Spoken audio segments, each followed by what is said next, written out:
کسی کی نرمی کو اس کی کمزوری نہ سمجھو، اگر وہ سر جھکا کر چلتا ہے تو صرف خدا کے خوف سے۔ زندگی کا کچھ بھروسہ نہیں، کچھ احسان ضرور کرتے رہا کریں جو اپنے رب کو دکھانے کے قابل ہوں۔ ہمارے ہاتھ سے موتی بکھر جائیں تو انہیں سنبھالنا آسان ہے، لیکن ہمارے الفاظ کی وجہ سے کسی کی ذات بکھر جائے تو اسے سنبھالنا بہت مشکل ہے۔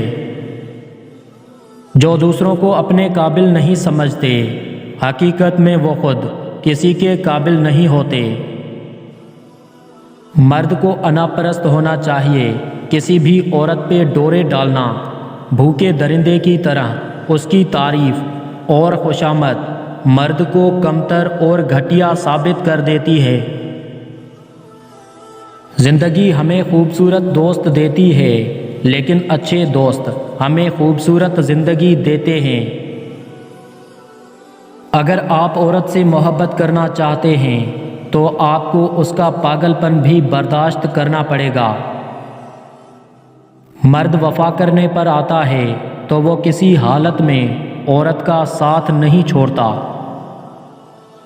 وقت ایک سا رہتا تو انسان کی پہچان کیسے ہوتی؟ علم وہ نہیں جو آپ نے سیکھا، علم تو وہ ہے جو آپ کے کردار سے نظر آتا ہے۔ اکیلے رہنا، اکیلے لڑنا اور اکیلے جینا سیکھو، کیونکہ یہ دنیا کسی کی نہیں۔ آپ کسی کو بھی دو کاموں کے لیے زبردستی مجبور نہیں کر سکتے۔ نمبر 1 محبت، نمبر 2 عبادت۔ دونوں دل سے ہوتی ہیں اور دونوں کا رشتہ روح سے جڑا ہوتا ہے۔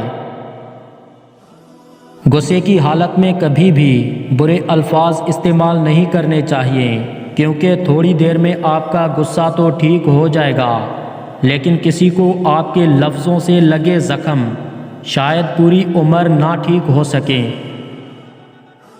نفرت کو 1000 موقع دو کہ وہ محبت بن جائے، لیکن محبت کو ایک موقع نہ دو کہ وہ نفرت بن جائے۔ آپ کے اخلاق کی قدر بھی لوگ اس وقت کریں گے جب آپ کے پاس دولت اور طاقت ہو۔ غریب کتنا ہی خوش اخلاق ہو، لوگ اس کے اخلاق کو اس کی مجبوری سمجھتے ہیں۔ نیت کتنی بھی اچھی ہو، دنیا تم کو تمہارے دکھاوے سے جانتی ہے، اور دکھاوا کتنا بھی اچھا ہو، اللہ تم کو تمہاری نیت سے جانتا ہے۔